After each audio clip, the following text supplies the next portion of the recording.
Bueno, vamos a hacer este ejercicio para oposiciones de docente de secundaria, bastante sencillito. Para hacerlo en axonometría podemos dibujar los ejes, ¿no? Entonces los ejes, hacemos el eje vertical, el eje a 120 grados, podemos prolongar este eje, mejor así, prolongamos el eje Z y ya tenemos ahí los tres ejes en axonometría isométrica, que los tres ángulos son iguales, 120, 360 entre 3. Bueno, ya tenemos los tres ejes. Esta es la orientación de estos tres ejes, o sea que esto va a ser X, esto Y y esto Z. Podemos prolongar Y también. Bueno, antes de representarlo ya en regla, lo mejor es intuir en el espacio cómo es la pieza, ¿no? Entonces yo lo dibujaría para sacarla. Lo mejor, como aquí está ahí, vamos a orientarla aquí también, pero ya tal y como está ahí, ¿no? O sea, pero ponerlo en perspectiva. Entonces, en perspectiva tenemos, vamos a dejar este detalle, que es evidente que ahí le falta un trozo en forma de cuña, ¿no? Nos quedamos con esto. ¿Qué figura es tal que tiene aquí un cuadrado visible desde arriba? Y ahora, en un alzado, es tal que aquí tiene un entrante. Esa sería la clave, ¿no? O sea, ¿qué puede pasar aquí para que esto todavía baje un poco más, ¿no? Entonces, lo mejor es dibujarlo en el espacio, porque en el espacio lo podemos ver mejor, ¿no? Entonces, para esta figura hay infinitas soluciones. ¿Por qué? Porque tiene curvatura. Entonces, si yo aquí, por ejemplo, le doy esta curvatura, puede ser circular, elíptica, hiperbólica, catenaria, la curva que quiera. Y lo mismo, aquí hago, por ejemplo, un trozo de cilindro y a ese cilindro le quito aquí un hueco. O sea, le hago un hueco prismático aquí. De manera que esto baja un poco, por eso ahí se ve discontinuo, ¿no? Madre mía. Con lo cual ahora sí que es viable la pieza, ¿no?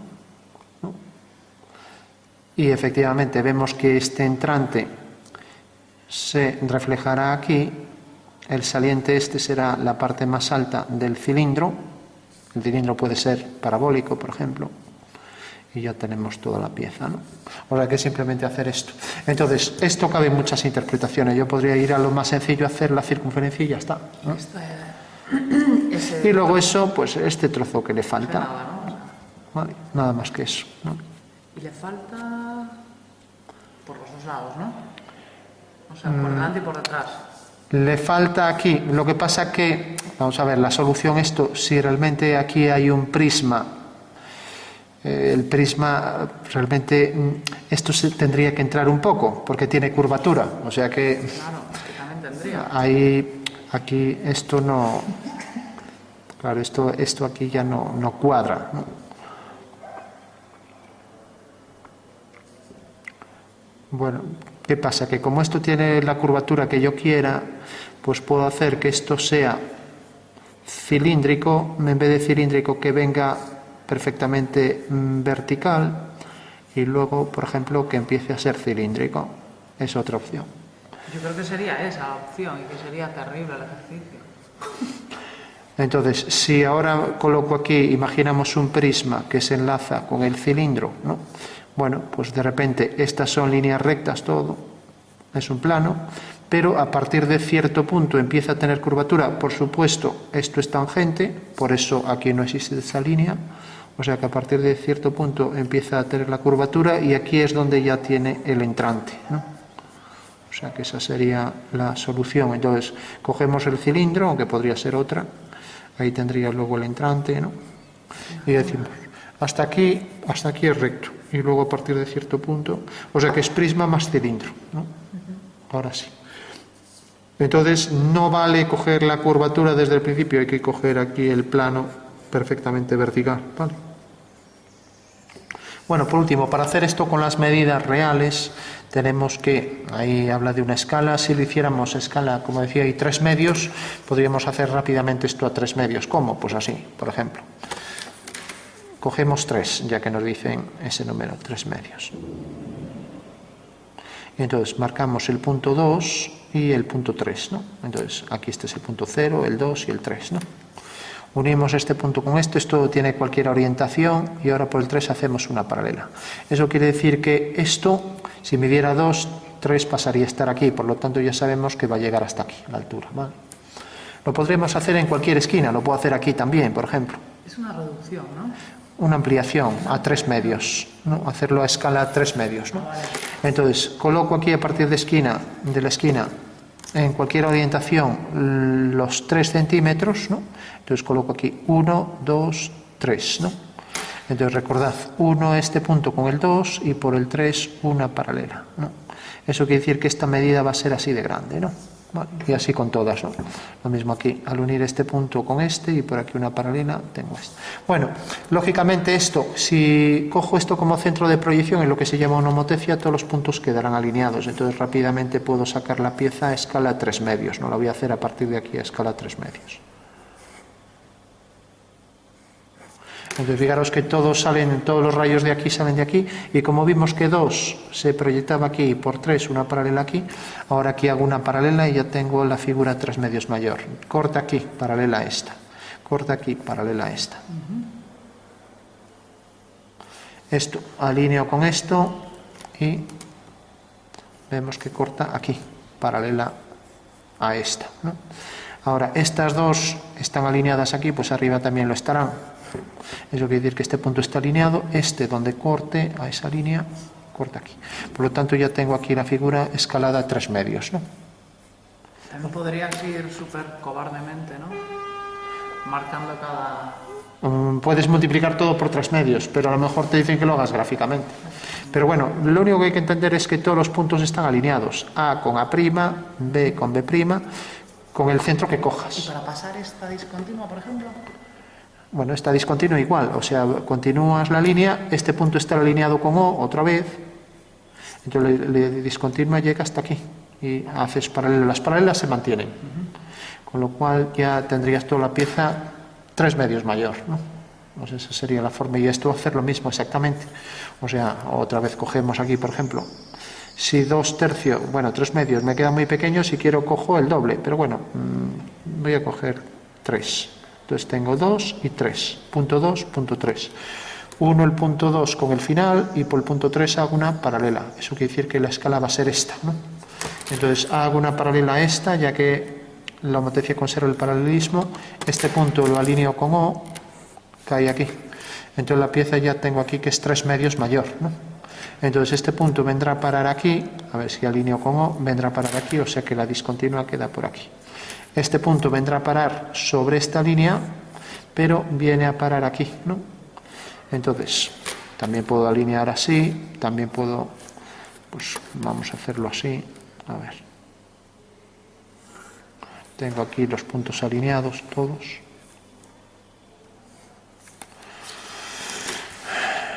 Bueno, si por ejemplo proyecto este punto, al proyectar este punto cae aquí, por lo tanto aquí hago una horizontal y ahí está esa línea ya, ¿vale? De manera que este punto ahora cae aquí y ahora este cae aquí, este cae aquí y ya tengo al completo. Debería quedar perfectamente alineado este punto y este, ¿no?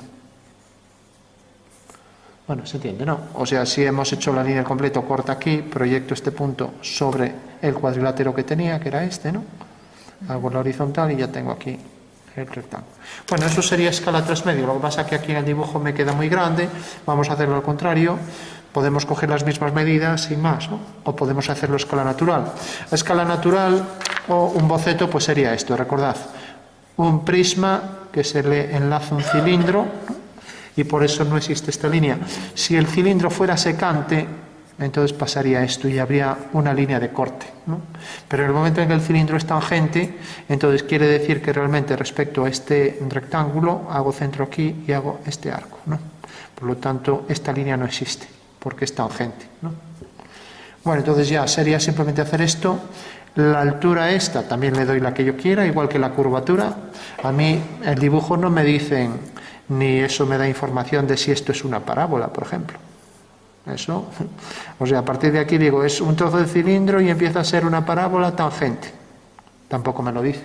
O sea, que si haces más la curva, La curva, claro. Pero la altura esta no te está dando la curvatura. No, la altura no de la curvatura, pero yo puedo hacer una parábola que tenga el vértice aquí. Ni siquiera tienen que ser iguales, ¿no?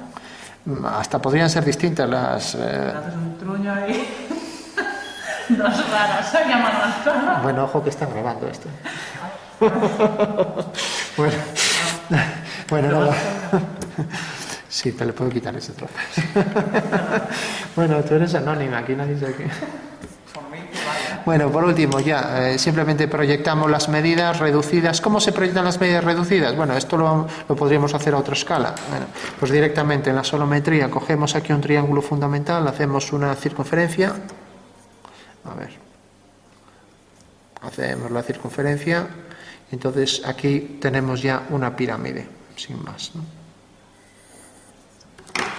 Aquí tenemos la pirámide.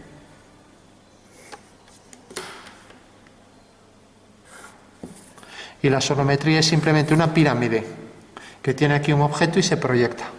Y al proyectarlo aquí, pues las medidas, por ejemplo, decíamos el caso de la goma o de la fila. Si la fila está así, por ejemplo, esta medida al proyectarla sobre aquí se reduce. Y entonces, en el caso de la isométrica, todos los segmentos se reducen igual sobre los tres ejes, ¿no?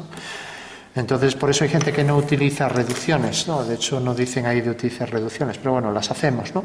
Entonces, fijaros que en la pieza, como va a salir así, pues esta vista, haciendo aquí la bisectriz y haciendo aquí la bisectriz, ya la podemos colocar tal cual. La voy a hacer aquí en pequeñito para que me entre dentro del dibujo. Entonces, a una escala menor, la voy a poner aquí. Entonces, dibujo aquí la figura a una escala a la que yo quiera.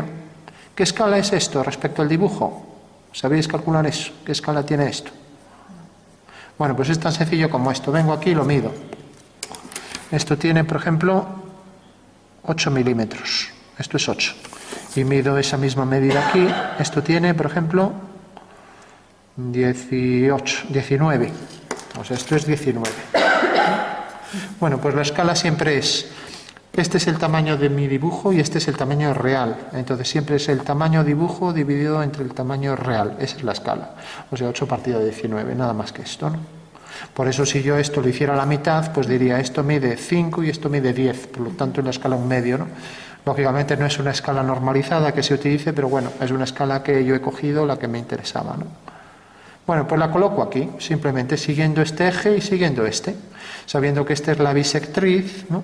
Y esta también, ¿no? Y aquí lo mismo, hago la bisectriz y coloco esta vista aquí, sin más, ¿no? Lógicamente esta medida será igual que esta, pues esta medida será igual que esta, y esta aquí no la tengo, pero la tengo aquí, o sea que tengo aquí este cuadrilátero. Bueno, pues ya está, el dibujo ya está prácticamente esto hecho. Esto coincide con esta de aquí, o sea que esta anchura va a ser, realmente esta medida va a ser la de la discontinua y luego esto va a ser lo del cuadrilátero, aquí. Sabiendo que esta medida será igual que esta, ¿no? Y que este trozo pues será igual que desde aquí hasta aquí, ¿no?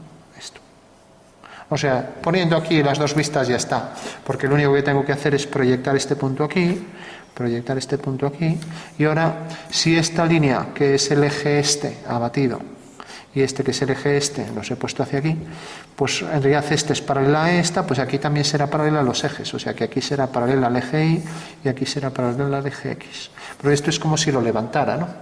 Entonces ahora puedo proyectar todos los puntos, por ejemplo, proyecto estas dos líneas al completo, proyecto aquí,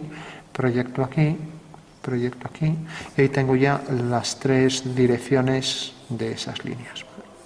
Bueno, proyecto también esta y esta, entonces puedo proyectar este punto aquí y puedo proyectar este punto aquí, con lo cual ya tengo ahí el rectángulo ese.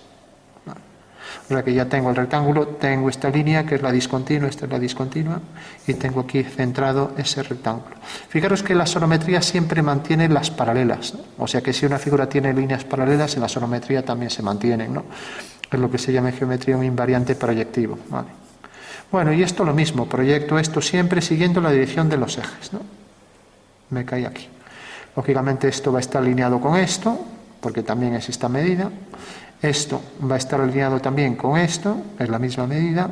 Esto va a estar alineado con esto. Ahí ya no acerté muy bien, pero bueno. Y esto con la cuña también, con esa especie de cuña, ¿no? Con lo cual, las medidas aquí ya están, lo mismo. Esto sigue esta dirección del eje este. Y el eje Y abatido, ¿no? Bueno, pues ya está. Entonces, sigo la dirección del eje Y, levanto una vertical y ya tengo aquí todo. Proyecto este punto, proyecto aquí este punto y este quedarán alineados, este y este quedarán alineados, este quedará aquí alineado y ya tengo aquí el cuadrilátero con ese entrante, ¿no? Incluso ahora habría que hacer aquí la altura que tiene y proyectarla aquí también, con lo cual ya estaría completo, ¿no?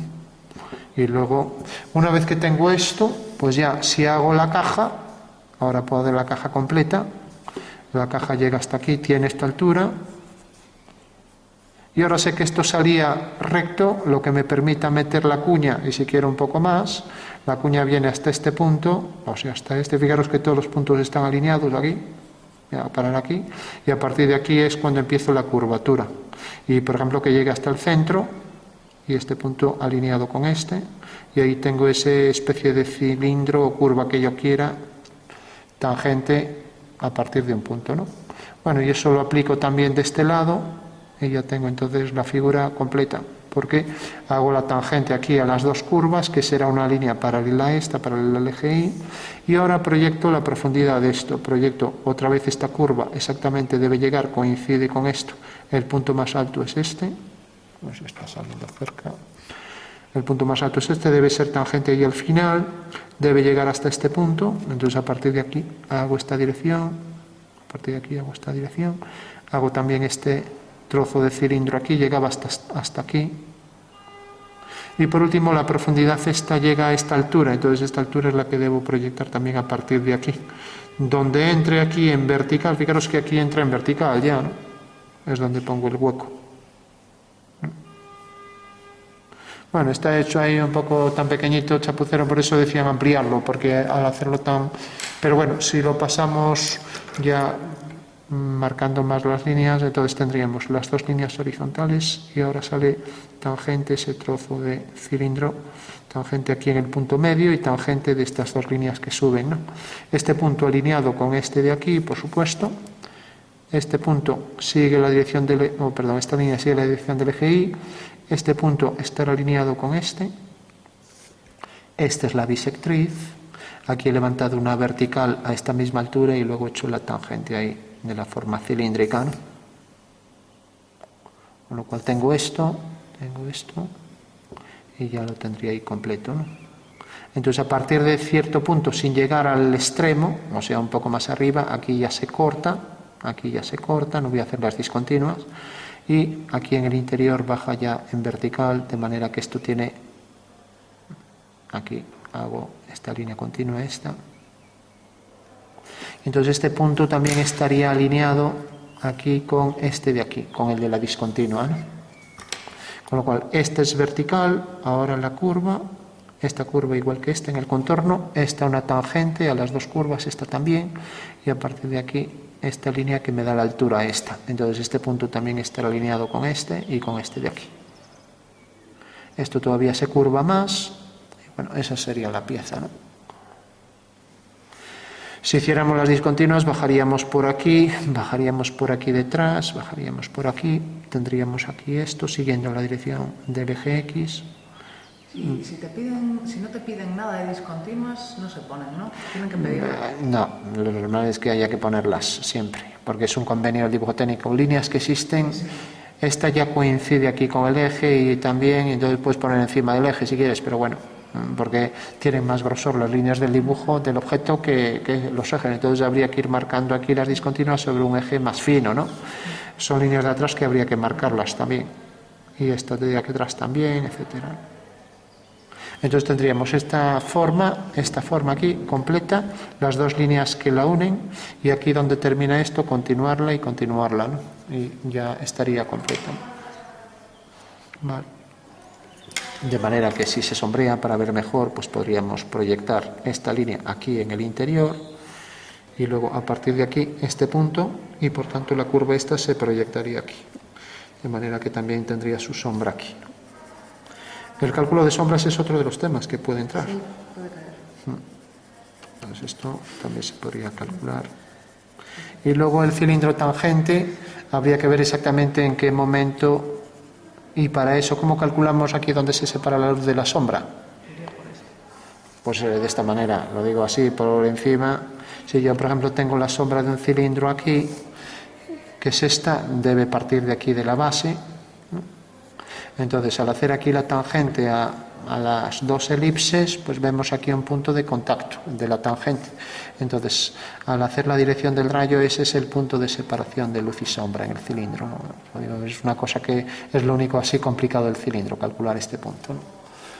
Bueno, pues esa sería la pieza ya. Por último, lo que está más en el entrante tiene más oscuridad.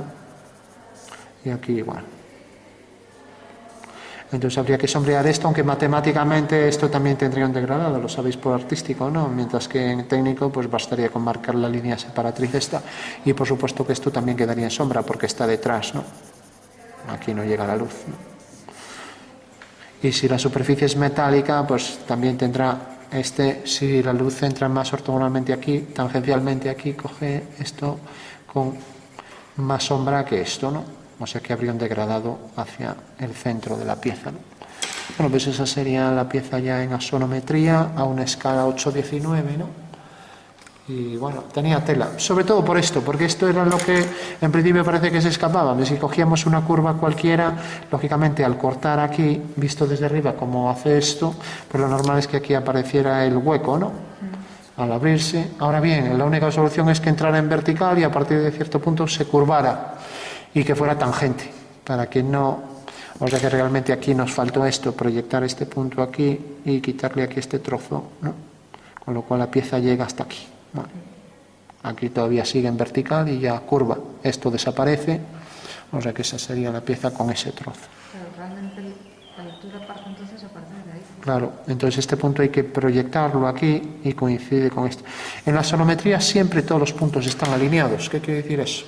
Que tanto en esta vista, si hago la tangente aquí está alineado con este con este, este con este con este con este con la prolongación aquí abajo hasta abajo, ¿no? Y lo mismo, por ejemplo, este punto corresponde a este, entonces si está bien dibujado debe estar sobre la vertical, ¿no? Este punto corresponde también a este, pues también sobre la vertical. Este corresponde a este, ¿no? Sobre la vertical. Este corresponderá a este a este, a este ya vimos que era este, y luego esta línea también de la discontinua vemos la he puesto aquí, entonces la discontinua vendrá por aquí. Vale. Vamos a hacer una pequeña corrección que tiene que ver con el tipo de curva que tiene la superficie. Y es lo siguiente, si nos fijamos, el cilindro tiene que empezar después de donde termina esta línea, ¿no? O sea que a partir de un punto por encima, ya puede ser a lo mejor 1 milímetro, pues aquí empezaría el cilindro. Eso quiere decir que si es un semicilindro, tiene que ser un cilindro tangente al plano vertical lateral, y si es tangente, pues debe ser tal que esta medida tendrá esta altura y empieza a ver el cilindro, ¿no? Por tanto, esta dimensión va a ser mayor que esto, con lo cual de ahí se desprende que no puede ser un cilindro, tendrá que ser una curva, si este es el plano recto y este es el trozo que le falta, ¿no? Pues en el momento en que empiece el cilindro tendrá que ser, por ejemplo, una figura formada por varios cilindros, por ejemplo, un cilindro menor, otro mayor y otro menor, por ejemplo, ¿no? Entonces sí que podría darse esa situación, ¿no? O sea que en este caso sería válido, ¿no? O sea que es el plano vertical, el trozo de cilindro de mayor curvatura que el siguiente, que como vemos tiene un arco mucho mayor, este es un arco más pequeño, ¿no? En este caso sí que sería válido porque esta altura es pequeña, porque vemos que aquí esta altura es pequeña, y para verificar que eso es cierto, cogemos esta medida más 1 milímetro, la colocamos a continuación de esto, y de esta manera verificamos que no puede ser un cilindro, aunque ya se ve a ojo, ¿no? Digo, porque no vale cualquier curva, ¿no? Entonces cogemos esa altura, la cogemos con el compás, la altura es desde este punto hasta 1 milímetro más, puede ser medio milímetro o 1/10 de milímetro, tiene que ser más, nada más que eso. O incluso ni siquiera más, tendría que ser tangente a partir de este punto, ¿no? Pero bueno, podría ser exactamente a partir de ese punto. Vamos a coger un poco más, así ya no hay duda, ¿no? Pero bueno, ya digo que podría ser exactamente la misma altura, a partir de aquí empezar el arco. Bueno, pues eso quiere decir que estamos cogiendo esto y abatiéndolo 90 grados hacia aquí. Aquí dibujamos el semicilindro y vemos ya la altura que debe tener. Entonces, si cojo aquí el punto medio, ya no lo voy a hacer, pero ya se ve rápidamente, aunque no acierte muy bien. Por ejemplo, aquí más o menos. Bueno, si hago este arco, ya efectivamente verificamos la gran dimensión que tiene en el alzado, ¿no? O sea, esta gran dimensión de este cilindro vemos que debe tener un radio desde aquí hasta aquí, o sea que este es el radio, y es el que debe estar a partir de este punto. O sea que a partir de este punto, si giramos esto así, tenemos entonces el trozo que se le ha quitado más el trozo de cilindro y vemos que tiene este radio. O sea que a partir de este punto habría que coger todo esto. Eso quiere decir que la pieza tendría que llegar hasta aquí, solo llega hasta aquí, por lo tanto descartado que esto sea un trozo de cilindro. Puede ser muchas curvas, puede ser pues desde una catenaria invertida, un trozo de parábola. Ya sabemos que las parábolas, aunque son iguales de forma, pueden tener distinto tamaño, entonces puede ser una parábola muy grande y a partir de cierto punto tiene un trozo de cilindro tangente, o sea que tendría el cilindro tangente a la parábola, el cilindro pequeño tangente al plano inferior, donde empieza ahí la sección, donde empieza el corte que se le quita este trozo, y por último el trozo de parábola, que como sabemos tiene ahí un vértice y por tanto tiene una forma un poco más apuntada que el arco circular, ¿no? Bueno, pues cualquiera de esas soluciones, por supuesto, el cilindro cuyo centro sea este ya está descartado porque tiene esta altura, y si giramos esto vemos que efectivamente, lo podemos ver así, esto tendría que tener esta altura. Mientras que aquí en el alzado verificamos que efectivamente esa altura no es tal, ¿no? O sea, nada tiene que ver esta altura con esta de aquí. Con esta puede, pero esto era un cambio de escala, no tiene nada que ver, ¿no? Bueno, resuelto ya el ejercicio, nos quedamos entonces con la sonometría, que era lo que nos pedían, con los abatimientos, ¿no?, para obtener las verdaderas magnitudes de todos los elementos, y podríamos ahora, igual que le dimos sombras, pues decir, bueno, si la superficie es algo reflectante, entonces esto se reflejará por ahí enfrente, esto también, la sombra se reflejará también aquí enfrente. Este trozo de sombra, que es este arco, también vendrá por aquí. Recordamos que esto es un arco distinto de este y este es simétrico de este respecto a la vertical. Entonces diríamos, esta es la zona reflejada. La sombra se proyecta ahí enfrente también. La sombra que arroja sobre la pieza interiormente también se proyecta hasta hacer esa elipse que vendría hasta la base. Y entonces tenemos esto reflejado. También podríamos reflejar hacia abajo la línea recta que se verá sobre todo en la zona de sombra, y luego empezaría los dos arcos, el menor y el mayor, ¿no? Pero bueno, ya al estar en luz ya no se vería, ¿no? Bueno, pues ese sería el reflejo interior, que nos dice que la superficie es algo reflectante. Si realmente se ve aquí un trozo de cilindro, que parece que no, porque ya baja prácticamente pues casi en vertical, pues se tendría que ver también aquí, ¿no? Entonces tenemos esto reflejado es aquí, esto reflejado enfrente, hasta una longitud igual, ¿no? Las sombras reflejadas también, lo mismo aquí, esto reflejado hacia abajo, y ahora el interior ya está, ya no nos deja ver nada de esto, y bueno, aquí esto ya está hacia abajo, lo de fuera reflejaría lo de fuera, y ya no habría más que hacer. Si también tuviéramos que hacer las sombras del objeto, pues tenemos el plano recto hasta que deja de serlo, plano recto hasta que deja de serlo. Ahora empieza aquí la forma en óvalo extruido, ¿no? Vale. Y como este punto pues cae aquí, pues este punto, siguiendo la misma dirección por rayos solares mediante paralelas, nos determina este punto. Y como esta línea es tangente al cilindro, sabiendo que esto se proyectará según una paralela, pues haremos una paralela, de manera que también haremos esta curva, y esta curva nos provoca aquí una forma recta más elíptica, igual que el anterior, o sea que este es el trozo sombreado, mientras que el otro ya queda detrás, o sea que lo que proyectaría aquí en sombra pues sería este arco interior, y la sombra de este punto caería siguiendo la dirección del rayo, que es esta, caería aquí. Por lo tanto, a partir de ahí la sombra ya no se ve. Eso quiere decir que esto sería la sombra, esto que tenemos aquí. Bueno, pues esa sería la sombra que arroja sobre el suelo, por eso se llama sombra arrojada, no porque sea roja. Ahí la tenemos ya. Lo único que se vería sería el trozo de figura compuesta de esos cilindros más el prisma. Bueno, pues esa sería ya la zona de sombra. Y si el objeto es reflectante, y esto sigue esta dirección, aquí la simétrica hace que venga por aquí, entonces cogiendo las distancias iguales tendremos ahí el reflejo, y lo mismo por aquí será la continuación, ¿no? A igual distancia esto, y luego este arco aquí elíptico está formado por estos tres arcos elípticos en perspectiva, que al proyectarlos aquí se proyectan sobre otros tres arcos elípticos, ¿no? Luego la tangente. ¿Qué quiere decir que esta línea sea tangente a esta según esta dirección? Pues significa que en este punto de tangencia, al hacer el rayo, nos detecta aquí el punto de separación de luz y sombra. Por lo tanto, aquí viene la línea tangencial que separa, lo que se llama línea separatriz, que separa luz de sombra. Otra cosa es que físicamente, pues aquí haya un degradado, pero matemáticamente aquí hay una línea de separación entre luz y sombra, ¿no? Igual que en la esfera. Una cosa es que, digamos que la sombra de la esfera es esto recortado, y otra cosa es que esto se pierda un poco eso, ya que aquí hay más luz que aquí, entonces va a haber un degradado, ¿no? Pero en la esfera pues pasa igual, ¿no? Bueno, pues aquí igual. Exactamente este punto de tangencia, haciendo la dirección aquí, nos define la línea separatriz sobre la diferencia de luz y sombra, ¿no? En el cilindro.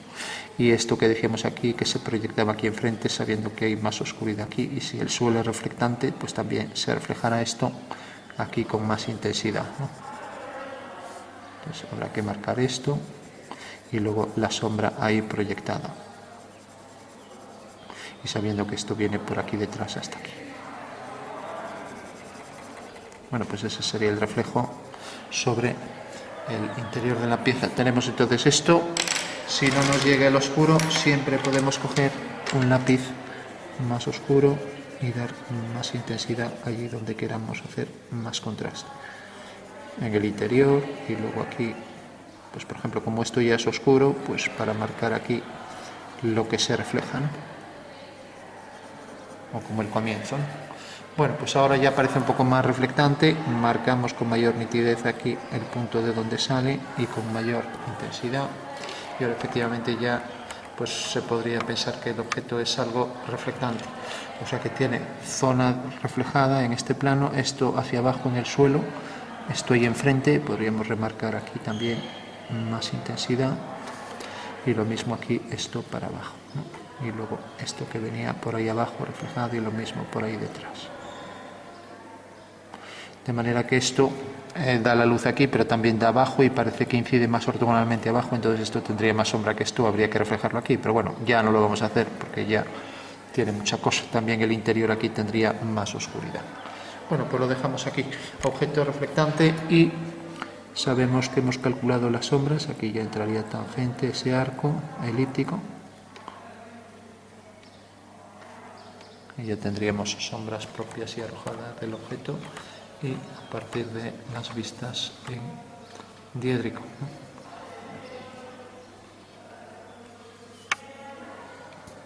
Tenemos la sonometría con los abatimientos y, como decíamos, hay las dos vistas dadas. Bueno, pues es una prueba, un ejercicio práctico para la oposición para profesor de dibujo.